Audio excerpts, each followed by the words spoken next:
हरिओम। नमो नमः मित्रों, स्वागत है आप सभी का आज के इस व्याख्यान में।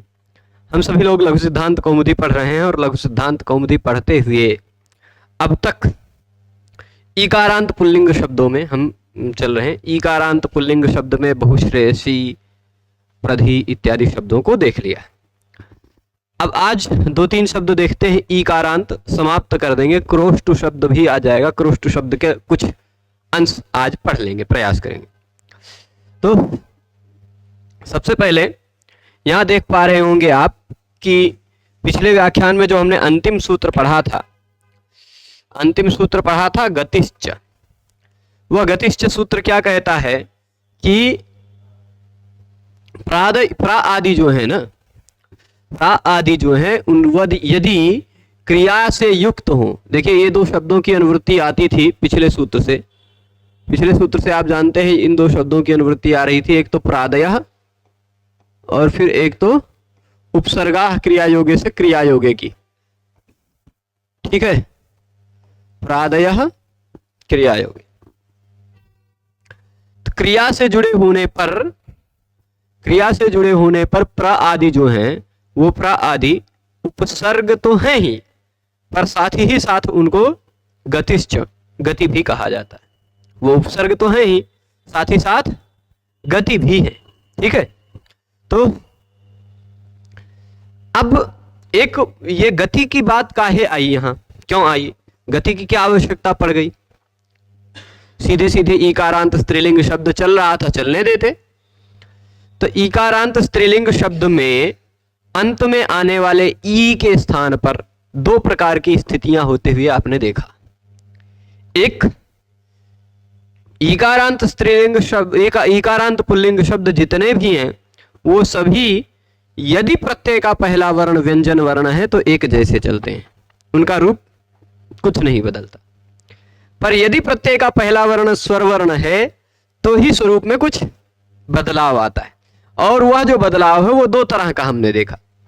कभी कभी उस शब्द का जो अंतिम वर्ण ई है उसके स्थान पर य हो जाता यण होकर, और कभी कभी यण नहीं होता, उस ई के स्थान पर इयंग हो जाता है। ये दो प्रकार की स्थितियां हमने देखी। तो उन्हीं दो प्रकार के शब्दों का वर्गीकरण कर रहे हैं एक ढंग से कि भाई कौन कौन से शब्द में इयंग होगा, कौन कौन से शब्द में यण होगा, है ना।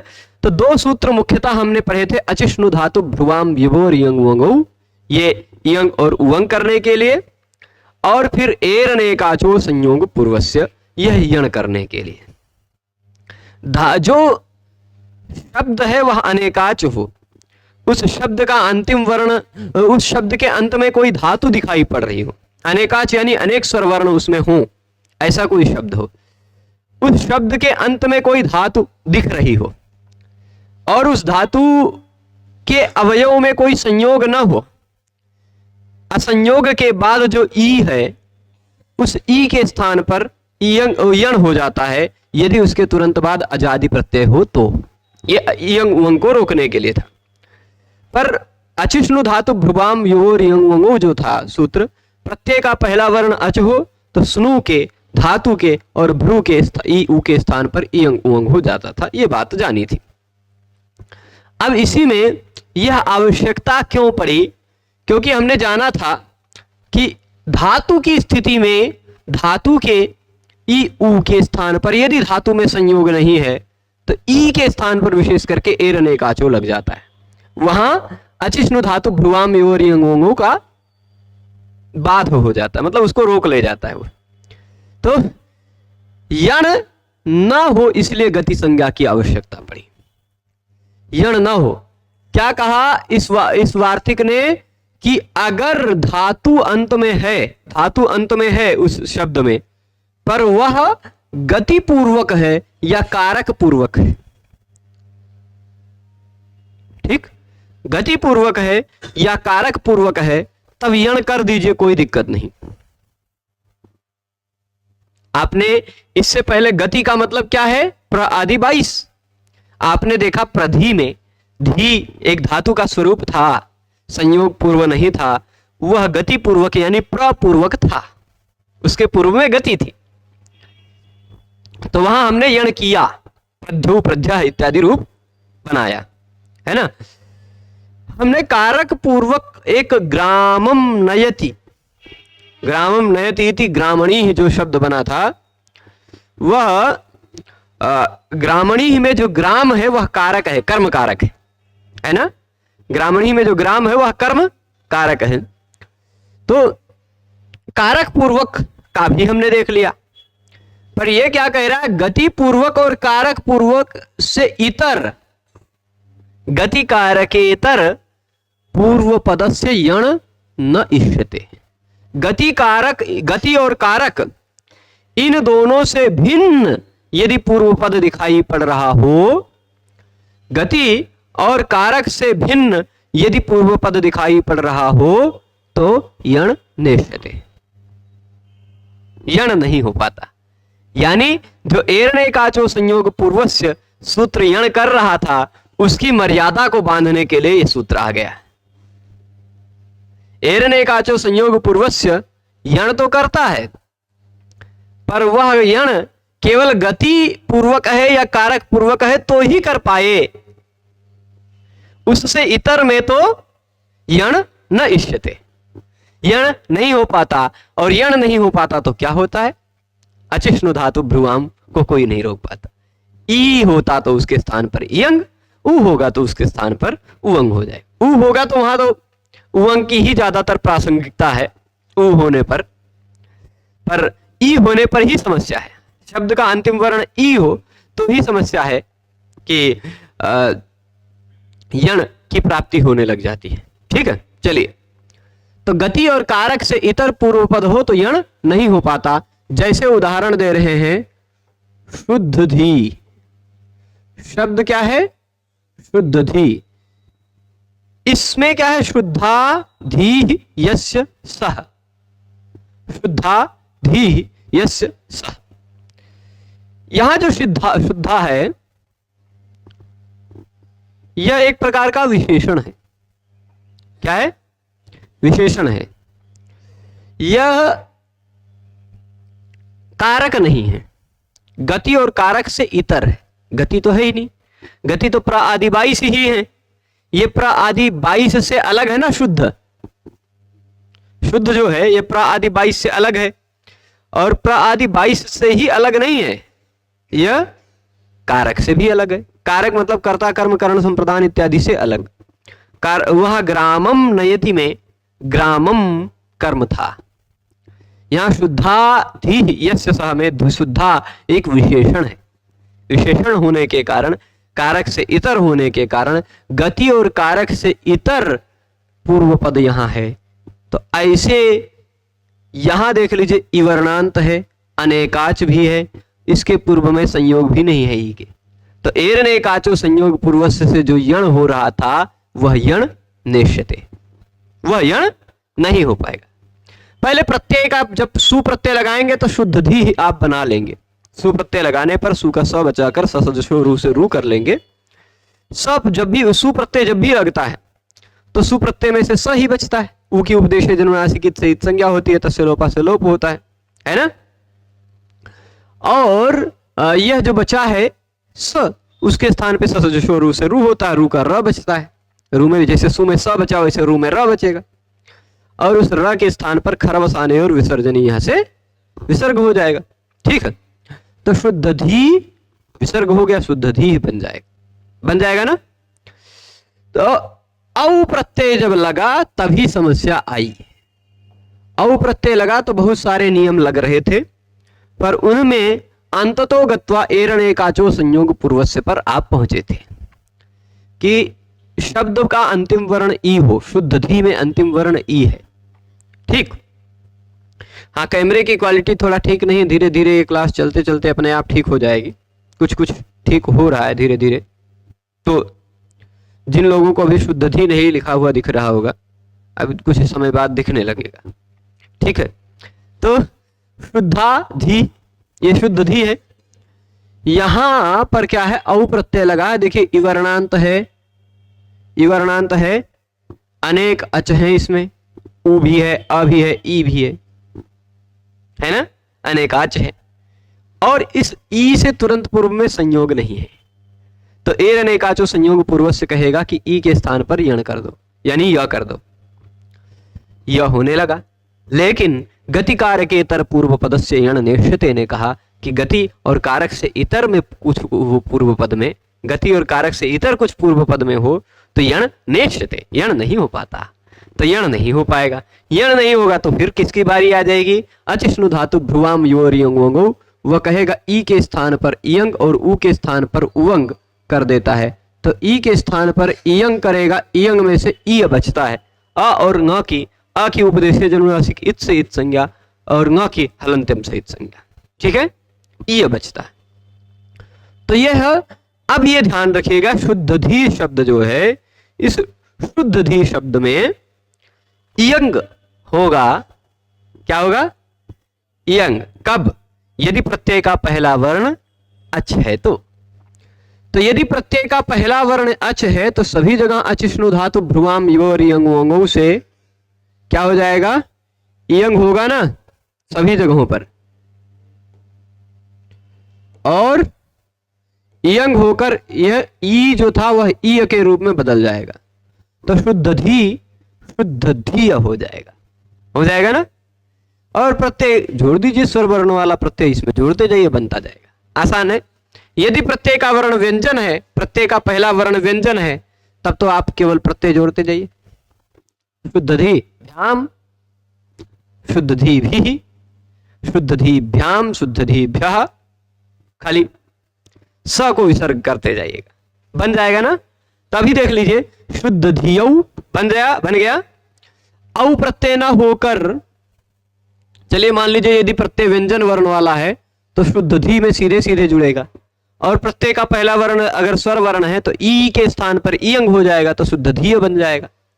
उसमें जस जोड़िए, शुद्ध धीय जस, शुद्ध धीय अस, शुद्ध धीयस, शुद्ध धिया बन जाएगा।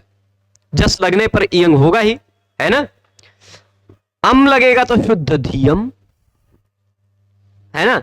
यहां भी अम को बाध लेगा, अमी पूर्व से अम पूर्व रूप हो रहा था, लेकिन अचिष्णु धातु भ्रुवाम योर यंग वंगो पहले इयंग कर देगा, तो शुद्ध धीयम, शुद्ध धियौ आउट लगेगा तो भी अच्छा। संबोधन का भी अगर सु औजस लगेगा तो वही शुद्ध धी, शुद्ध धियौ, शुद्ध धिया, रूप संबोधन में भी वैसे का वैसा बनेगा जैसा प्रथमा में बन रहा है, ठीक है।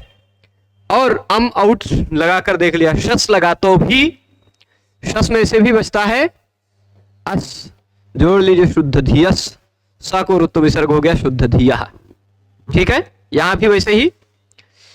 अब इसके बाद शुद्ध धी टा, टा प्रत्यय में से बचता क्या है? आ, प्रत्यय का पहला वर्ण स्वर वर्ण है तो अचिष्णु धातु भ्रुवाम लगाकर इयंग कर दीजिए, शुद्ध धिय आ, शुद्ध धिया हो जाएगा, शुद्ध धिया होगा। इसके बाद भ्याम तो शुद्ध धी भ्याम, भिस तो शुद्ध धी भिस, स को विसर्ग कीजिएगा शुद्ध धी भी, ठीक है। और गे लगेगा तो क्या होगा?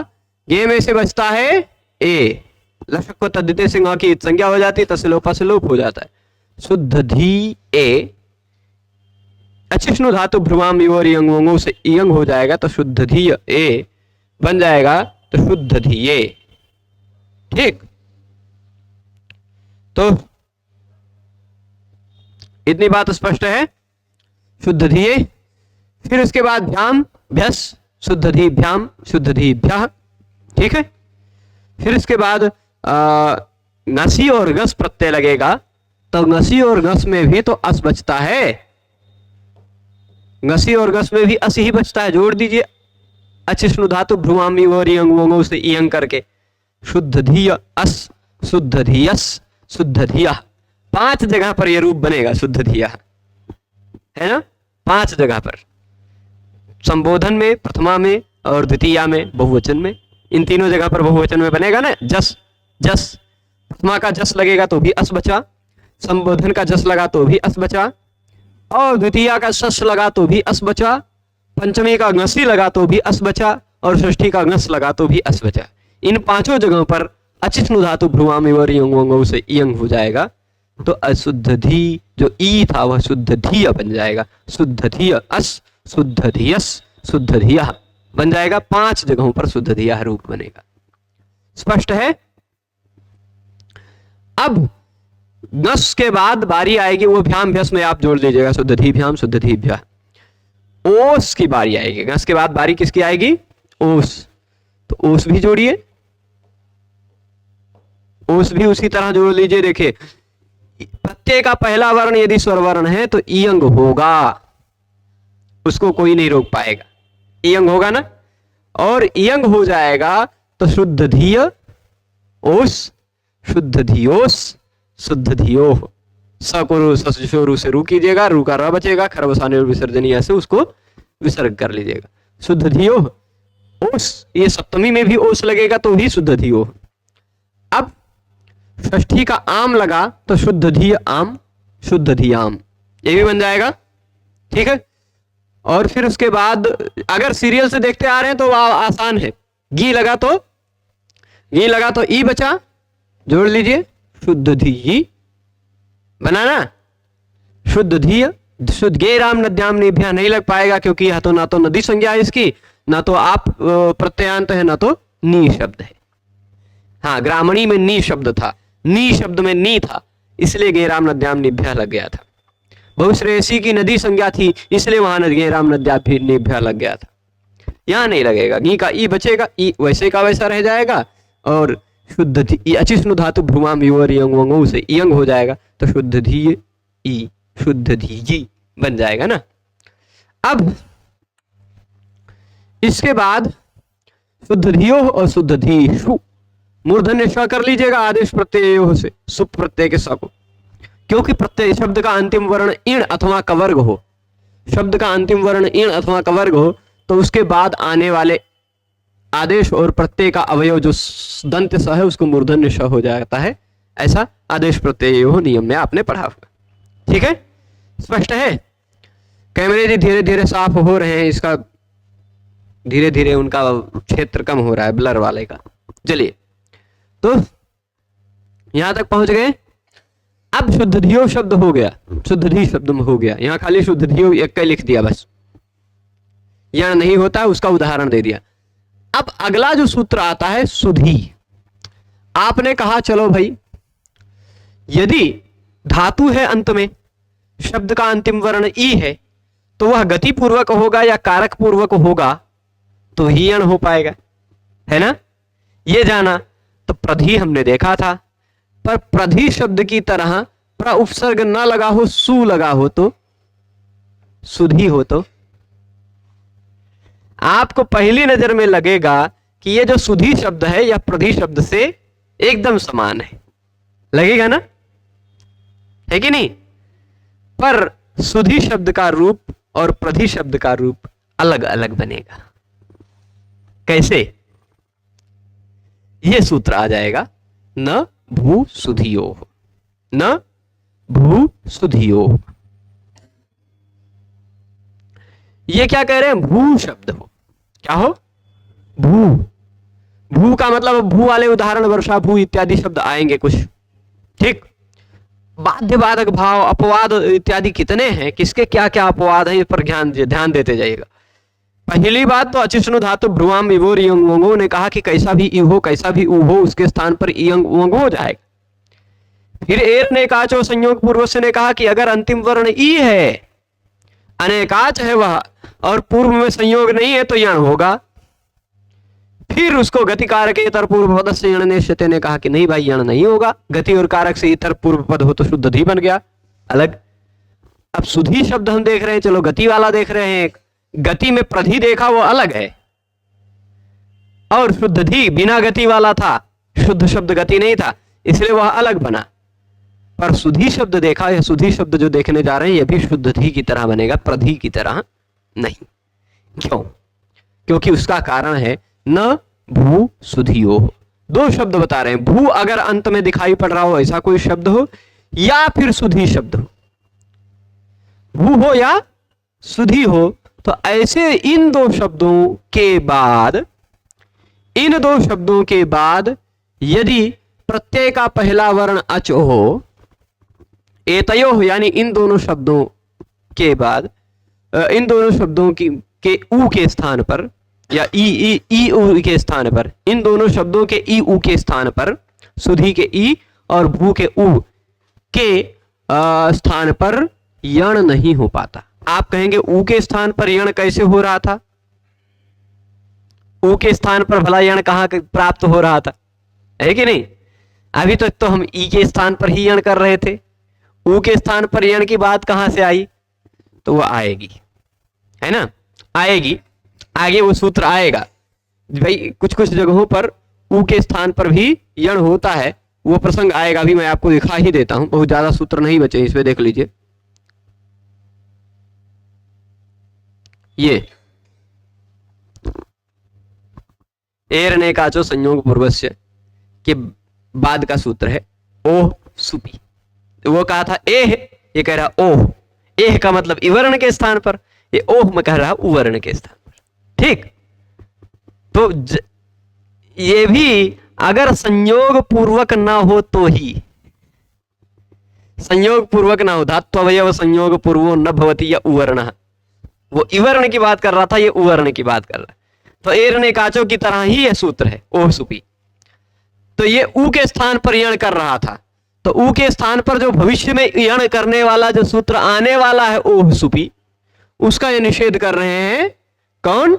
न भू सुधियो, कि अगर अंतिम में भू दिखाई पड़ रहा है, अंतिम में भू दिखाई पड़ रहा है, उसके ऊ को यण नहीं हो पाता ओह सुपी से।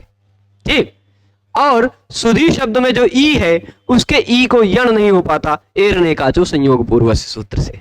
एरने काचो संयोग पूर्वस्य सूत्र से जो यण हो रहा था वो यण नहीं हो पाता। चलिए, कैमरा जी एकदम साफ हो गए, अब खाली यही इतने दूर में थोड़ा सा अभी बचा है। तो हाँ, यहां तक पहुंच गए। तो सुप हो और प्रत्यय का पहला वर्ण अच हो तो यण भू शुद्धियो, इन दो शब्दों को नहीं होता। चलिए, तो सुधी शब्द है, भू वाला तब जब ऊकारांत की बारी आएगी तब देखा जाएगा। अभी तो ईकारांत शब्द चल रहे हैं, तो ईकारांत शब्द में यह 3 शब्द और बचे हैं, 3 शब्द खाली, बस 3 प्रकार के शब्द बचे हैं। एक तो ये सुधी देख ही रहे हैं, इस सुधी को यण नहीं होगा तो शुद्धि की तरह पूरा चल जाएगा, सीधी बात है ना। सुधी जो शब्द है, ई का हो रहा है इनको, 1 मिनट, थोड़ा इनको गायब करें पहले, ऊपर जाओ। तो ये जो है ना, देखिएगा, शब्द है सुधी, प्रत्यय का पहला वर्ण व्यंजन वर्ण है तो सुधी में सीधे जोड़ दीजिए, और प्रत्यय का पहला वर्ण स्वर वर्ण है तो ये सुधी जो था, इस सुधी के ई के स्थान पर हो जाएगा इयंग, तो ये सुधी बन जाएगा सुधियंग। यंग में से य और अ और ङ की संज्ञा होगी तो सुधीय बन जाएगा। सुधी जो था वह सुधीय बन जाएगा, है ना, इयंग होगा। यदि प्रत्यय का पहला वर्ण स्वर वर्ण है तो यहां जोड़ते जाइए, यदि प्रत्यय का पहला वर्ण व्यंजन वर्ण है तो यहां जोड़ते जाइए, बन जाएगा। सु लगा तो सुधी ही, संबोधन का भी सु लगा तो सुधी ही, औ लगा तो सुधियौ, इयंग हो जाएगा। अचिष्णु धातु भ्रुवाम युवर यंगोंगो। पहले एरने काचो संयोग पूर्वस्य ने कहा कि यण करो, एरने काचो संयोग पूर्वस्य ने कहा कि इवर्णांत है, अनेकाच है, इसके पूर्व में संयोग भी नहीं है, यण कर डालो, पर यण नहीं हो पाएगा। न भू सुधियो, भू और सुधी को यण नहीं होता। ठीक, तो यण नहीं हो पाएगा तो इयंग होगा, इयंग होगा तो सुधिय बन जाएगा। सुधियो, सुधिया, 5 जगह सुधिया बनेगा, जस में, संबोधन वाले जस में, शस में, गसी और गस में, 5 जगह सुधिया सुधिया सुधिया सुधिया सुधिया बन जाएगा, क्योंकि सभी जगह अस ही रहता है। फिर उसके बाद अम सुधियम, आउट सुधियौ, शस सुधिया बन गया, आ टा लगा तो सुधिया, भ्याम तो सुधी भ्याम, भिस सुधी भी, क्योंकि प्रत्यय का पहला वर्ण व्यंजन वर्ण है। ये व्यंजन और स्वर देखते जाना।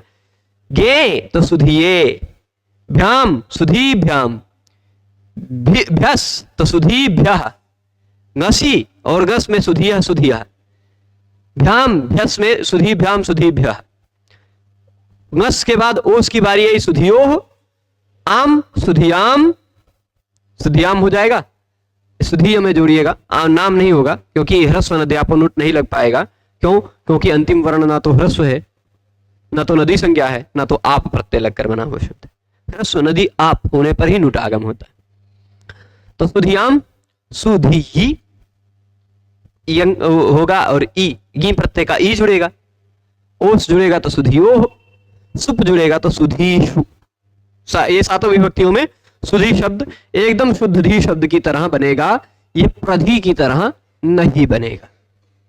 भाई सामान्यतः अगर आप गति कारकेतर पूर्व पदस्य यण्यष्यते आप समझे होते केवल उतने, तो आपको पता चलता कि गति और कारक से इतर है, नहीं गति और कारक से इतर नहीं है, गति पूर्वक सुधी शब्द है, तब तो यण हो सकता है। शुद्ध धी इतर वाला था तो वहां यण नहीं हुआ, वहां बात अलग है, पर सुधी में तो होना चाहिए था ऐसा लगेगा, लेकिन उसको तो न भूसुधियो ने रोक लिया, ठीक, यण नहीं करने दिया, न भूसुधियो। समझ रहे हैं पूरी बात? तो अब सुखम इच्छतीति सुखी, सुखम इच्छतीति सुखी और सुतम इच्छतीति सुती। सुख की इच्छा करने वाला जो है वह सुखी सुखी, और सुत की इच्छा रखने वाला वह है सुती। ठीक, तो इन दोनों शब्दों को लेके चलते हैं। इधर रखते हैं सुखी जी को, किनको? सुखी, और इधर रखते हैं सुती जी को। ठीक, अब फिर इसके बाद ये भी इवर्णांत है ना, अनेकाच है, इवर्णांत है, अनेकाच है ना, और असंयोग पूर्वक है। यहां देखिए ता से पूर्व में संयोग नहीं है, पूर्व में संयोग नहीं है, स्पष्ट है? तो यहां क्या होगा, सुखी और सुती में एर अनेकाचो संयोग पूर्वस्य, एर अनेकाचो संयोग पूर्वस्य से यण होगा यदि प्रत्यय का पहला वर्ण, यदि प्रत्यय का पहला वर्ण स्वर वर्ण है तो। यहां न भूसुधियो नहीं रोक पाएगा क्योंकि वो भू और सुधी शब्द को रोकता है ना। यहां पर और कोई रोकने वाला नियम नहीं लग पाएगा, तो यहां यण होगा, यण होगा। तो आगे देखते चलिए क्या क्या होता है। सुखी के बाद सु लगा तो सुखी ही, सुती के बाद सु लगा तो सुती ही बन जाएगा। जब प्रत्यय का पहला वर्ण स्वर वर्ण होगा तो सुखी में जो खी के बाद ख के बाद जो ई है उसके स्थान पर हो जाएगा यण, यण हो जाएगा, ई हट जाएगा और उसके स्थान पर जब यण हो जाएगा तो यह सुखी नहीं रहेगा, सुख्य बन जाएगा, है ना। ये स्पष्ट समझ रहे हैं। और सुती नहीं रहेगा, यह क्या बन जाएगा, सुत्य बन जाएगा यदि प्रत्यय का पहला वर्ण स्वर वर्ण है तो। और यदि प्रत्यय का पहला वर्ण व्यंजन वर्ण है तो सुती का सुती बचे रह जाएगा, कोई नियम नहीं लगेगा यण करने वाला। एर ने काचो संयोग पूर्व से कब लगता है, जब प्रत्यय का पहला वर्ण स्वर वर्ण हो तब। तो औ जोड़िए सुख्यऊ सुत्यऊ बनेगा, जस जोड़िए सुख्या सुत्या, है ना। अम जोड़िए सुख्यम सुत्यम, है ना। सुत्यऊ सुख्यऊ सुख्या सुख्य सुत्या, ऐसा मतलब जोड़ते जाइएगा, ठीक है। तो ये टाल जोड़ेंगे तो सुख्या सुत्या, भ्याम जोड़ेंगे तो सुखी भ्याम सुती भ्याम, वहां यण नहीं हो पाएगा क्योंकि प्रत्यय का पहला वर्ण स्वर वर्ण नहीं है। सुखी भी सुती भी, है ना। खाली इसे जोड़ते जाइए, ये एक प्रकार की बौद्धिक व्यायाम हो रहा है। एक नया नियम यहां आप पहले पढ़ चुके हैं, वो याद लाना पड़ेगा आपको, पढ़ चुके हैं, देखते हैं किसको किसको याद आता है। फिर उसके बाद गे तो सुखे सुत्ये, ऐसे ही तो बनेगा। भ्याम तो सुखी भ्याम सुखी भी। अब जब प्रत्यय आप लगाते हैं ngसी या ngस, ठीक, जब आप प्रत्यय लगाते हैं ngसी और ngस तभी आपको नियम याद करना है। यहां थोड़ा सा अलग बन जाएगा। घसी और घस का अस अलग बनेगा। वह अलग क्या बनेगा और क्यों बनेगा? किसी को ध्यान आ रहा है वो नियम? ख्यत्यात् परस्य। ठीक, ख्यत्यात् परस्य नियम आपने सखी शब्द को पढ़ते समय पढ़ा होगा। जब सखी शब्द पढ़ रहे थे तो और पति शब्द पढ़ा था तो सखी में सख्यु, पति में पत्यु बनाया था हमने।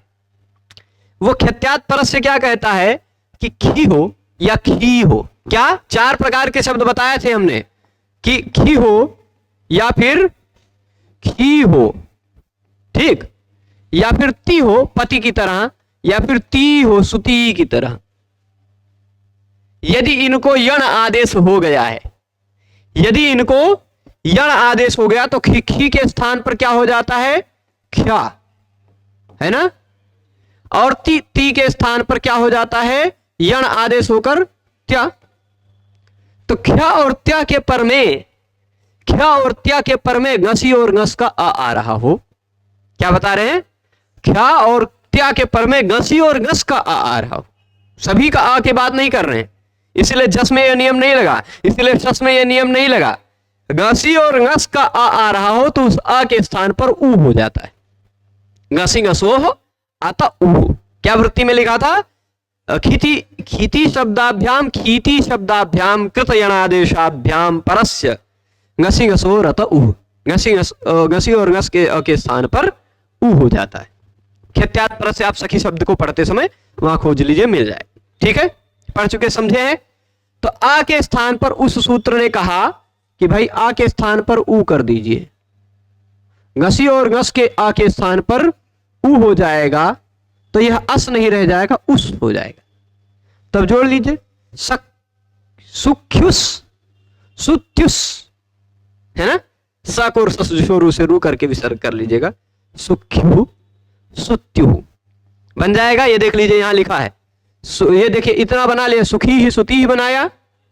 यण लगाएंगे औ लगाएंगे तो सुख्यु सुत्यु भी बन जाएगा, और घसी घस में सुख्यु सुत्यु बन जाएगा। यही खाली इतना है, शेषम प्रधिवत, बाकी सारा प्रधि की तरह यण आदेश होकर एरन एक आचो संयोग पूर्व से यण होगा, बाकी सभी जगह प्रधि शब्द की तरह रूप रहेगा। ठीक, पर फिर भी बनाते आ रहे हैं तो सारा बना के देख लेते। सुख्यु सुत्यु हो गया। घस के बाद बारी किसकी आई? भ्याम भ्यास, भ्याम भ्यास में आप कर लेंगे सुखी भ्याम सुती भ्याम। ठीक, ओस की बारी आई, है ना। किसकी बारी आई? ओस। और फिर उसके बाद ओस आम, है ना।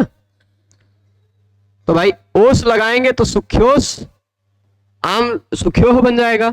उसी तरह सुत्यो, है ना।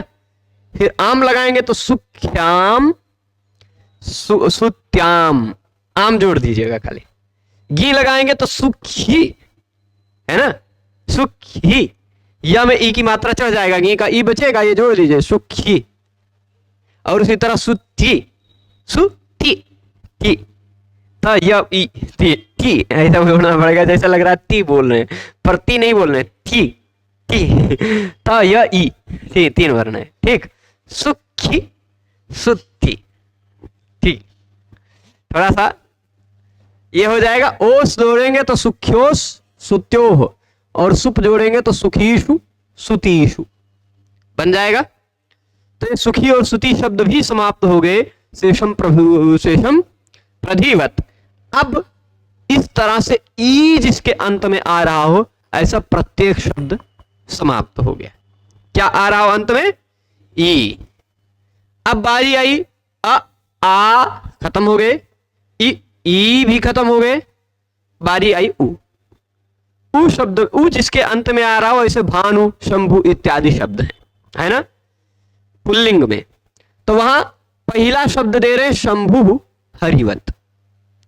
शंभु शब्द जो है ना, शंभु शब्द जो का जो रूप है हरि शब्द के रूप की तरह चलेगा। अब ऐसा नहीं कि हरि में हरये बन गया तो शंभु में संभये बन जाएगा, ऐसा बिल्कुल मत कहिएगा भाई। हरि में जो नियम लगे थे वही सारे नियम लगेंगे। अब हरि में ई था तो अय आदेश हुआ, ए होकर गुण होकर अय आदेश हुआ। शंभु में ऊ है तो ओ होकर अव आदेश होगा, संभवे बनेगा। यहां हरे है वहां संभवे, है ना। यहाँ हरे तो वहां शंभो संभे है नहीं करने लगेगा, है ना। हरि की तरह मतलब हरि में जो नियम लगाए वो सारे नियम आप यहाँ शंभु में लगाएंगे। क्यों? क्योंकि हरि भी ह्रस्व इकारांत है, शंभु भी ह्रस्व उकारांत है। ई और उ में इतने अंतर है भाई, ई भी इक है, उ भी इक है। जो काम ई को कर सकते वो काम उ को भी कर सकते हैं, है ना। गुण करना है तो ई को गुण हो सकता है तो उ को भी हो सकता है ना। तो चलिए शंभु शब्द को देख लेते हैं। शंभु जी को देखने के बाद फिर ये व्याख्यान समाप्त करेंगे। एक अलग शब्द आएगा क्रोष्टु शब्द। उकारांत में ही शंभु भानु इत्यादि शब्द हो जाएंगे तो एक अलग शब्द आएगा। कौन सा शब्द? क्रोष्टु। इसमें भी है अंत में उ, लेकिन ये अलग चलेगा। सभी में थोड़े से अपवाद वाले शब्द होते हैं ना। किंचित सामान्य विशेषण नियमम प्रवर्तन, सामान्य नियम कुछ बना देते हैं, कुछ विशेष नियम बना लेते हैं। सारे सामान्य शब्द हरि की तरह चलेंगे, शंभु की तरह चलेंगे, है ना।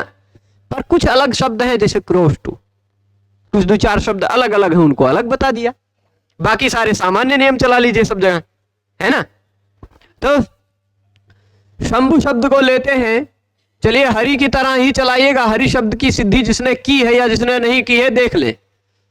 शंभु शब्द है, सुप्रत्यय लगा, सोजसमोक्ष सूत्र के सहयोग से, द्वे के और द्विवचन एक वचने सूत्र से, द्वे के और द्विवचन एक वचने सूत्र के सहयोग से प्रातिपदिकार्थलिंग परिमाण वचन मात्रे प्रथमा सूत्र से प्रथमा विभक्ति हुई। ठीक, द्वे के और द्विवचन एक वचने से एक वचन का प्रत्यय आया, सोजसमोक्ष सूत्र के सहयोग से सु आया। ठीक है, तो सु आया, सु का स बचा, स के स्थान पर ससजुषो रू से रू हो गया, रू का र बचा, र के स्थान पर खर बसाने और विसर्जन यहां से विसर्ग कर लिया। जैसे हरि का हरि बना था वैसे शंभु का शंभु बन जाएगा, कोई दिक्कत नहीं ना किसी को। शंभु के बाद बारी आई औ की। अरे हम काहे ऊ झूठे मिटा दिए, शंभु औ। ठीक, यहां पर आपको हरि शब्द में क्या किया था? आपने औ प्रत्यय लगाया था, तब क्या किया था काम? प्रथमयोः पूर्व सवर्ण। ध्यान है, प्रथमयोः पूर्व सवर्ण क्या कहता है? पहले हो कोई अक, उसके बाद प्रथमा द्वितीय विभक्ति का हो अच, है ना, तो पूर्व सवर्ण हो जाता। आप कहें ये सब सुधी सुखी इत्यादि शब्द में काहे नहीं आ रहा था प्रथमयोः पूर्व सवर्ण? भाई वहां दीर्घा जसी च रोका था उसको, है ना। प्रथमयोः पूर्व सवर्ण को दीर्घा जसी च ने रोक दिया था ना। और दूसरी चीज वहां एर ने काचो और अचिष्णु धातु भ्रुवामी इत्यादि लगने लगे थे। ठीक, तो वहां नहीं लग रहा था, पर ज्यादातर शब्द में तो ये प्रथमयोः पूर्व सवर्ण अपना काम कर ही रहा है।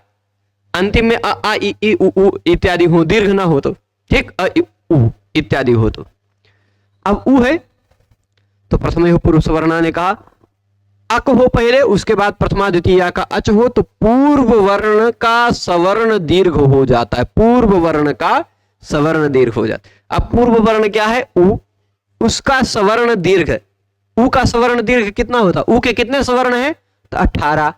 उनमें से दीर्घ 6 प्रकार के, लेकिन ये अनुनासिक नहीं है तो अनुनासिक के बिना वाला उ, बड़ा वाला उ आ जाएगा। ठीक, 6 में से अनानुनासिक वाला प्रकार का 3 होते हैं, उदात अनुदात स्वरित। अब शंभु शब्द में जैसा रहा होगा उदात अनुदात स्वरित, वैसे वाला उदात अनुदात स्वरित उ आ गया। उ रहा हो, उदात रहा होगा तो उदात आ गया, अनुदात रहा होगा तो अनुदात आ गया। ठीक है, वो अन्य अध्ययन का विषय है। पर सवर्ण क्या हो गया? पूर्व वर्ण का सवर्ण दीर्घ, पूर्व वर्ण उ था, उसका सवर्ण दीर्घ हो गया दोनों के स्थान पर। ऐसा नहीं कि औ बचा रह गया। शंभु का उ और औ ये दोनों हटेंगे, क्योंकि ये जो सूत्र है प्रथमयोः पूर्व सवर्ण 6-1-103 नंबर का सूत्र है ना, यह 6-1-84 से लेकर 6-1-113 के बीच का है। 6-1-84 से 6-1-113 के बीच के जितने भी सूत्र हैं वो दोनों वर्ण को हटाते हैं, दोनों के स्थान पर कोई एक नया वर्ण ले आते हैं। ठीक है, तो पूर्व वर्ण उ को भी हटाया और पर वर्ण औ को भी हटाया, दोनों के स्थान पर पूर्व वर्ण का सवर्ण वर्ण ले आया, दीर्घ, सवर्ण दीर्घ। तो शंभु बन गया। वहां क्या बना था? वहां हरि में पूर्व वर्ण ई था तो उसका दीर्घ हुआ था ई, दीर्घ ई, तो बन गया था हरि। यहां बना शंभु। ठीक, यहां भी हरि की तरह शंभी मत करने लगिएगा। ठीक है, तो ये हरि रुवत कह दिया तो हरि की तरह चलाने लगे। हरि में जो नियम लगे थे वही नियम यहां लग रहे हैं, पर हरि में ई था तो ई दीर्घ हुआ था, यहां ऊ है तो ऊ दीर्घ हुआ। ठीक है। फिर इसके बाद शंभु शब्द है, हमने प्रत्यय लगाया, जस का बचा अस। फिर क्या नियम लगाया था? जसीचा। जसीचा ध्यान है, युवा कह रहा था ह्रस्व हो, ह्रस्व एक, उसके तुरंत बाद हो जस प्रत्यय तो गुण हो जाता है ह्रस्व को, तो गुण हो गया जसीचा से। जसीचा से गुण किया तो शंभु बन गया, शंभो बन गया ना, ऊ को गुण हो गया ओ। वहां हरि था तो गुण हुआ था हरे बन गया था, ई को गुण होकर ए होता, ऊ को गुण होकर ओ हो गया। एचो यवायावह ने ओ के स्थान पर अव कर दिया तो शंभो का ओ हटा, उस ओ के स्थान पर आ गया अव, ये भ हलंत हुआ, उसमें अव जुड़ा, संभवस, संभवस हो जाएगा। और चलिए ये शंभ भ को पूरा कर दिया, अव का आ जुड़ गया, और वह यहां आ गया संभव अस जोड़ दिया, संभवस, संभवः बन जाएगा। ठीक, हराया बना था, यहां संभवः बना। ठीक, अब इसके बाद यही शब्द ले लीजिए शंभु शब्द, इसके बाद संबोधन का सु प्रत्यय लगाया तो यहां पर क्या नियम लगा था? ह्रस्वस्य गुणः लगा था ना। संबुद्धि प्रत्यय यदि पर में हो तो ह्रस्व को गुण हो जाता, जैसी तो लगेगा नहीं, पर ह्रस्वस्य गुणः लग गया था, ऊ को गुण कर दिया था। जब ऊ को गुण कर दिया था बन गया था शंभो, बन गया था। वहां ई को गुण किया था हमने हरि शब्द में, है ना, हरि शब्द में ई को गुण किया था, यहां ऊ को गुण कर रहे हैं तो ई को गुण होकर ए बना था हरे, यहां ऊ को गुण हुआ ओ हो गया शंभो। और एंग ह्रस्वात् संबुद्धे नियम लगेगा, कहेगा कि शब्द का अंतिम वर्ण एंग हो और या फिर ह्रस्व हो, तो उसके बाद संबुद्धि के सु का जो स है, संबुद्धि का जो हल है वह लुप्त हो जाता है, तो ये लुप्त हो गया, बन गया शंभो, हे शंभो।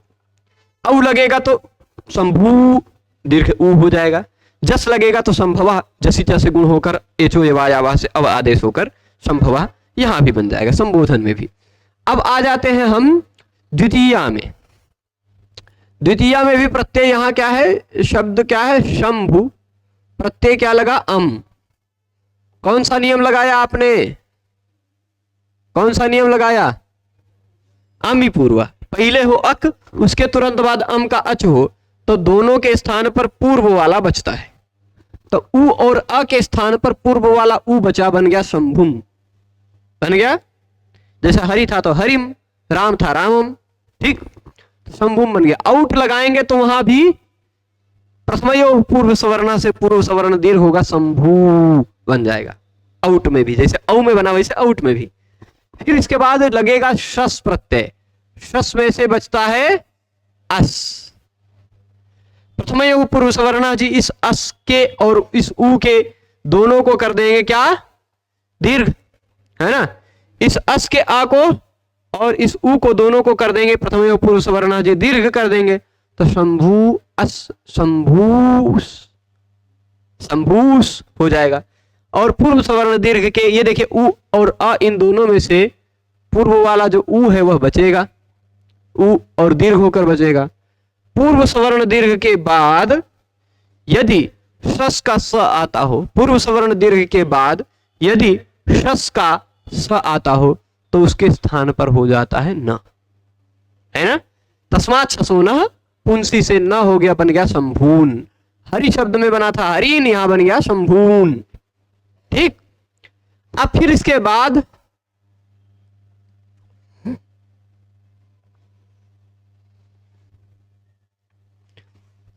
प्रत्यय कौन सी बारी आई, किसका? टा के स्थान पे बचता क्या है, आ। छुट्टू से ट की संज्ञा होकर तसलोप असलोप हो जाता छुट्टू। अब शंभु आ, यहां क्या नियम लगाया था आपने, आंगो नास्त्रियाम। वह कहता है घी संज्ञक शब्द हो, घी संज्ञक शब्द है ना, घी संज्ञक शब्द के बाद आने वाले आ के स्थान पर ना हो जाता है, आंग के आ के स्थान पर ना हो जाता है। आंग इति टा संज्ञा, टा की संज्ञा है आंग, तो आंग के स्थान पर क्या हो जाता है, ना, ठीक है। यह ना जो होता है तो ना कर दीजिए भाई, कर दिया, स्त्रीलिंग से भिन्न शब्द होना चाहिए, स्त्रीलिंग से भिन्न शब्द है तो ना हो गया, बन गया शंभुना, है ना। हरतापि तनुम यस्य शंभुना न बलम हृतम, शंभुना तो बन गया।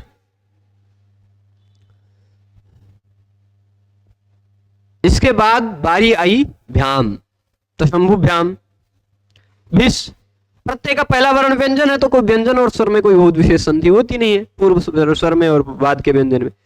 पहले स्वर पहले व्यंजन हो बाद में स्वर हो तो कुछ परिवर्तन होता है कहीं कहीं, पर पहले स्वर हो उसके बाद व्यंजन हो तो संधि का परिवर्तन बहुत कम, बहुत रेयर परिस्थिति में, शायद ध्यान नहीं आ रहा है, कहीं हो सकता हो तो कह नहीं सकते, पर सामान्यतः नहीं होता। तो पहले स्वर है तो प्रत्यय का पहला वर्ण व्यंजन होने पर कोई संधि करने की आवश्यकता नहीं लगती। शंभुभ्याम, शंभुभी है, हो जाएगा ना। फिर शंभु गे, बारी किसकी आई, गे, गे में से बचता क्या है, ए, ग की संज्ञा हुई, ठीक। नियम क्या लगेगा यहाँ, घेर नीति पढ़ा है। घी संज्ञक शब्द के बाद गित प्रत्यय, गित प्रत्यय मतलब गे, घसी, घस, गी, ये चार प्रत्यय लगे हुए हों घी संज्ञक शब्द के बाद। चतुर्थी एक वचन वाला गे, पंचमी एक वचन वाला घसी, षष्ठी एक वचन वाला घस और सप्तमी एक वचन वाला गी, ये चार प्रत्यय लगे हुए हों तो घी संज्ञक शब्द को गुण हो जाता है, ठीक। घेर नीति ने गुण कर दिया, शंभु को बन दिया शंभो, ठीक। एचो जवायावा से अब कर दीजिएगा संभवे। अब आदेश होगा, ओ के स्थान पर हो जाएगा क्या, ओ को हटाएंगे, ये हलंत हो गया, बीच में आ गया अव, जोड़ लीजिए आ इसमें जोड़ेंगे तो भ पूरा हो गया और वह में ए जोड़ देंगे बन जाएगा वे, शंभवे बन जाएगा ना।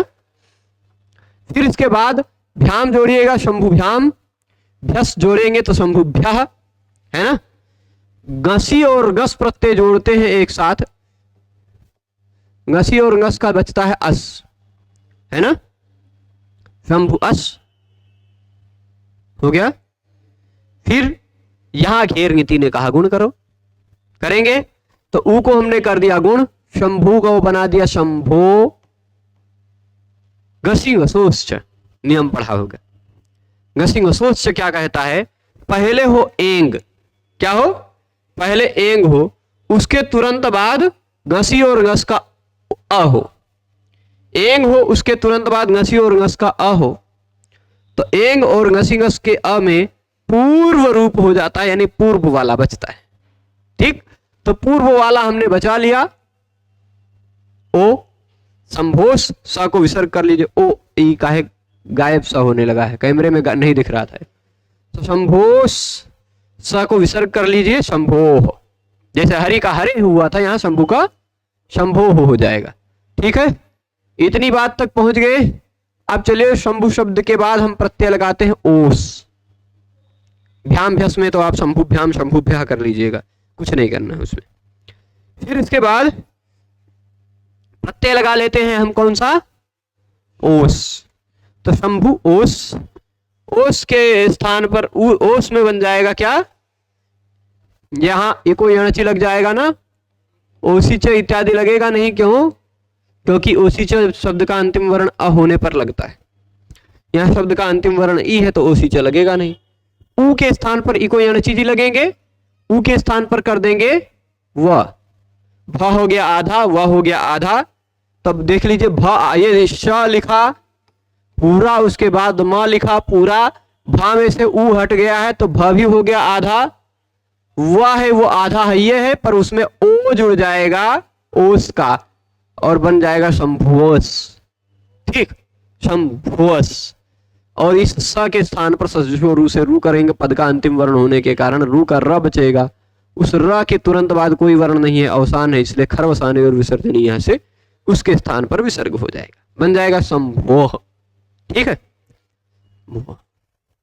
अब फिर इसके बाद आगे चलते हैं हम, तो आम, आम की बारी आएगी ना, तो शंभु और फिर उसके बाद आम, शंभु आम जी,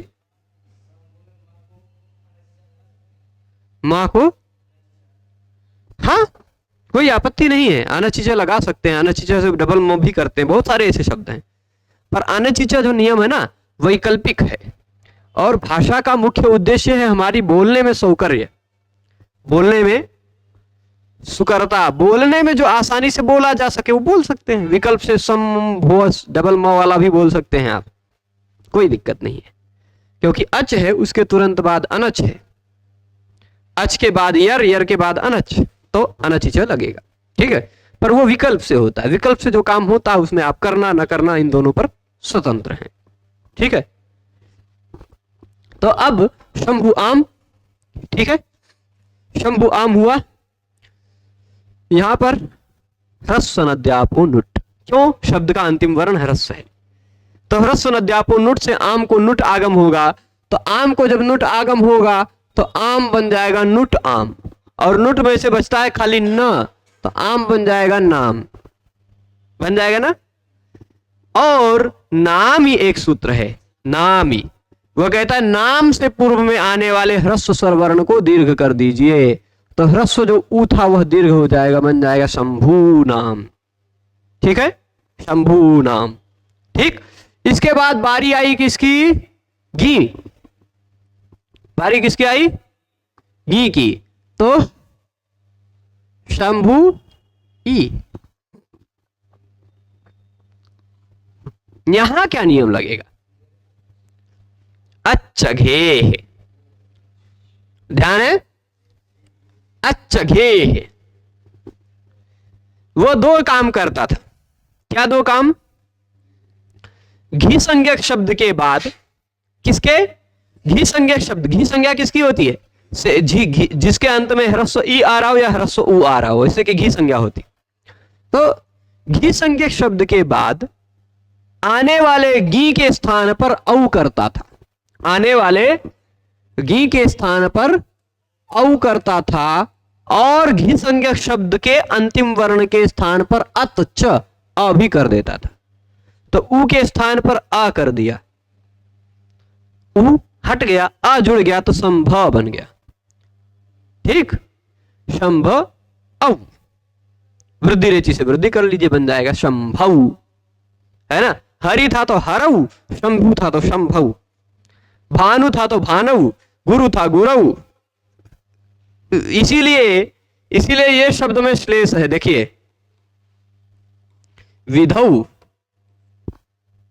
श्लेष इसलिए है क्योंकि विधि शब्द है तो भी विधौ, और विधु शब्द है तो भी विधौ। क्यों? क्योंकि विधि शब्द की भी घी संज्ञा है और विधु शब्द की भी घी संज्ञा है।